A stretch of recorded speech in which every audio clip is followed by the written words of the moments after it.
Hi, so welcome back to my channel. So in this video we are going to discuss about the problem of underfitting and overfitting in machine learning. So what I'm going to do is I'm going to first draw some picture to show you what the underfitting mean and what the overfitting mean. Then also how can you tell if the model is overfitting or underfitting from the loss curve. So let's get started. So let's just look at this picture. If I took this picture, let's say I have this plot here that we have. So basically, if I consider a line, so let's say I draw the line this way. If I pick let's say my model is going to be a function f of x. I'm trying to fit a certain function that I call f of x, right? So I want to fit that function. So if I have a function that go through almost all the point or the majority of the point, so let's say I go this way, right? My function f of x go that way, something like that. You can see that function is almost going through all the point, right? Just except few. So in this case, I'm saying that this is my function f of x, right? It could be a neural network, it could be a neural net, a convolutional neural network, or feed-forward networks, and so on. It could be any function, right? So it could be a linear function, it could be something else. So in this case, I'm assuming it could be a linear function or a neural network. So you can see that in this case, my function is going almost through all the points. So this is what we call overfitting, right? This is overfitting, right?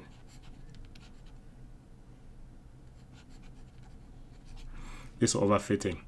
Now, if I represent my function something like this, let's say it's just something like this, you can see that my function is just going through some point, right? So again, I said this function could be something like a feed-forward neural network. It could be something like a convolutional neural network. It could be anything, right? Any function that you want to fit. So in this case, you can see that the functions are only going to through some points, but these points are like really far away from my model, right? In this case, I will say that I'm underfitting, right? So this is underfitting. So this is underfitting.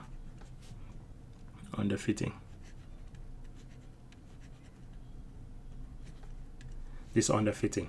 So you can see that for the overfitting, the model will be doing very good. So it's be very good on the on the training data set. So this is on the training set, right? On the training set.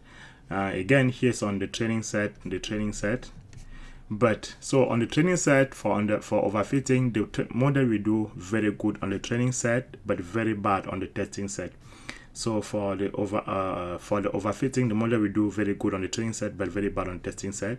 For underfitting, you will be having like a very poor accuracy on the training set, and then for sure you are going to have very poor accuracy on the testing set. So this is basically what we call underfitting and what's the overfitting. So the best fit would be something like you have set solo. So let's say we have this set of points. Again, if I want to get the best guess that I can get from here, it could be something like this, right? It not go through all the points, but I can take some majority, right? Another thing, we can take another curve like this, right? So in this case, this will touch this point, then maybe this, right? It's not perfect fit, but that's my best guess, f of x. So in this case, I will say that's a perfect fit. So let's say for a regression problem, I will have some point like this, right? Something like this. So for a best fit, I can get something that goes like this, right? So that's the difference between underfitting and overfitting. So in this case, we just understand what is underfitting, what's overfitting. But how can you tell when you are training the model? Because it's very hard to visualize like this, right? Because in this case, we just pick an example to explain what is overfitting, then what is underfitting. So this kind of just by definition. But how can you tell when you are training the model? So you can tell from the loss curve. So if you are training the model, you can plot the training curve and the validation curve. So basically what the training set, so I'm just going to call T for the training set and V for the validation set. So usually you can use like 80% for the training, then 20% for the validation, or you can use a 70% for the training, then 30% of your data set for the validation. So it really depends. But what I usually do, I usually use this setting. So 70% for the training, then 30% for the validation. But it really depends. So this is like open debate. A lot of research are still debating on this. But the idea is you want more data set on the training because you want your model to be able to learn the feature on your data set. So you want to have more data set available so that your model can learn the feature of that. So now, how can you tell if your model is overfitting? So let's look at these two curves. So I'm just going to use the red curve. So this red is for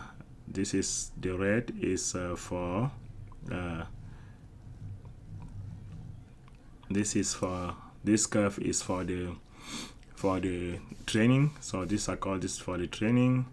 And then I use a different color, right? So this one is for the validation, right? So it comes something like this.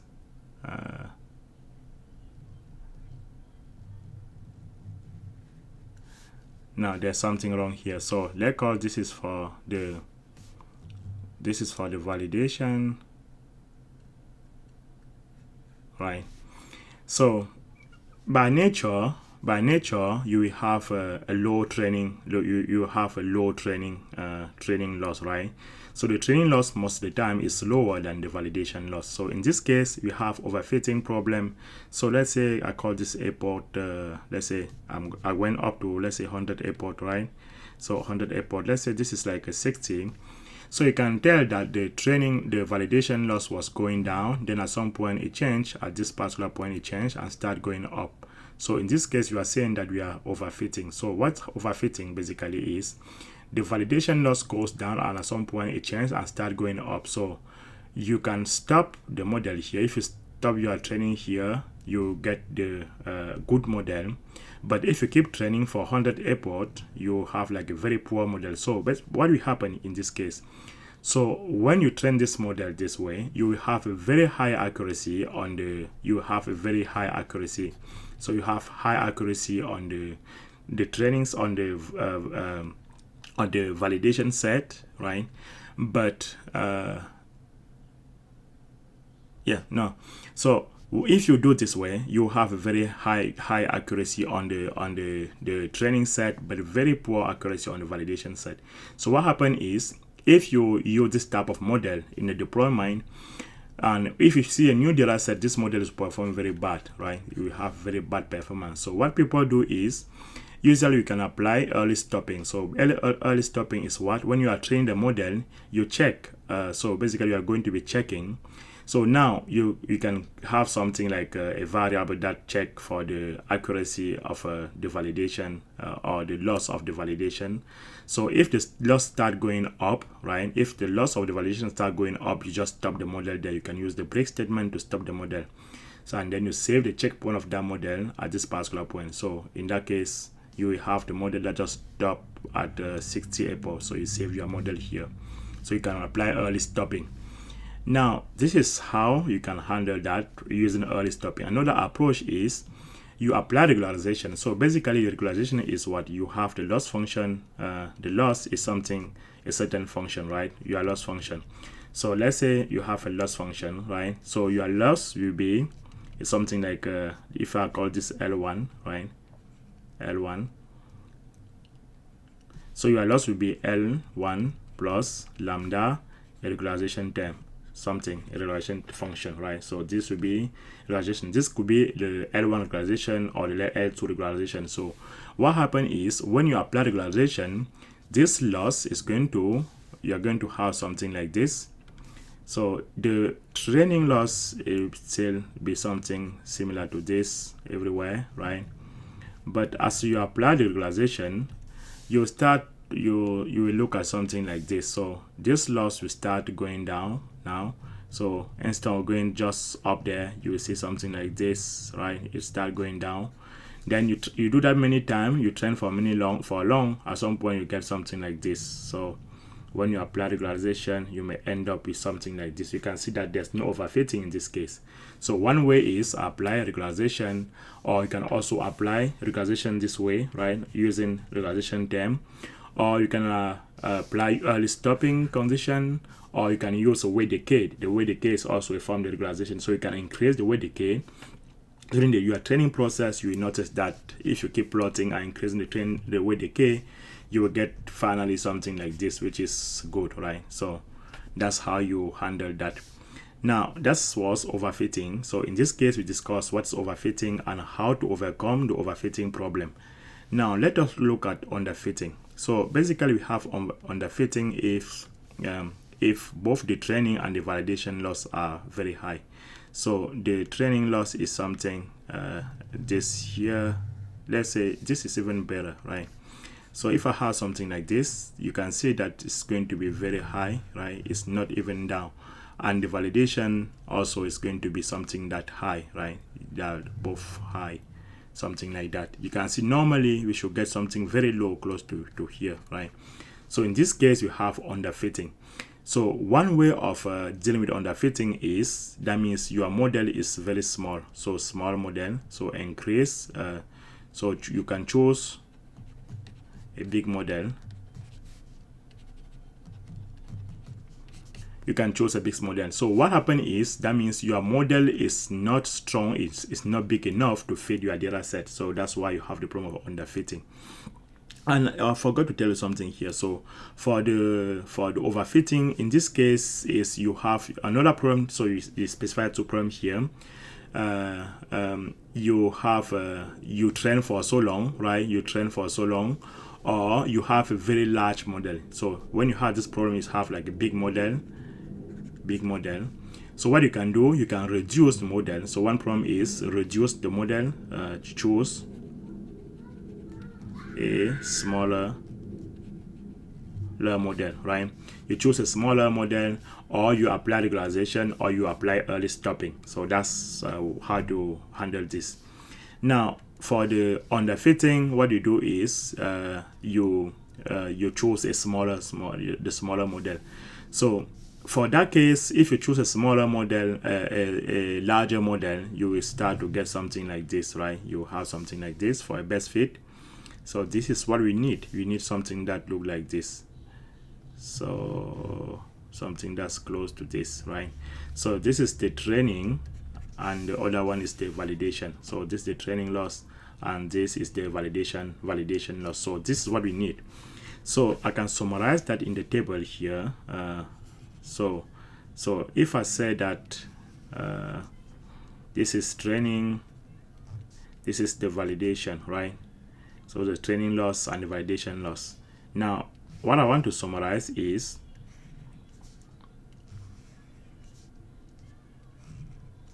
if I have so let me put this way, right? That way. So this quadrant is for the training, and this quadrant is for the validation. So if I have a high training loss, and then high validation loss, so this is underfitting. So this situation is underfitting, right? Now if I have a high training loss, right, and low validation loss, so basically a high training loss, which is something like that, right? And then low validation loss, then low validation loss, right? This is not good, right? This is also not good, because it's what I saying is that basically the data set that you use for validation is underrepresentative. So basically this data set is less powerful than the data set that you use to train the model, right? So this data set is less powerful than this data set. So another problem could be that this data set have less information. So let's say you just test this on 10%, but you train on 90%, right? This, you can have this type of problem here. Now another situation is when you have low training and low validation. So this is the best fit. This is what we need. We need this. We want to have a low training loss and a low validation loss. Now if you have a low validation loss and then high training, right, another problem also could be like it's the one that is specified here, right? So if you have a high here, high validation and then low training, right? So now it's which scenario? So we have something like this, high validation, so the validation is high, right? And then so this for the validation, then the training is low. The training is low. So what happened in this scenario is the data set that we use for the validation is more stronger than the data set that we use to train, right? So basically, let's say I train on the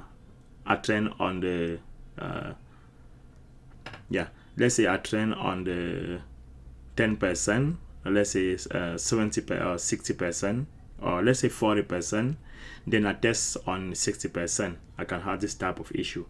Or if this data set is more powerful than this data set, I can still have that type of issue.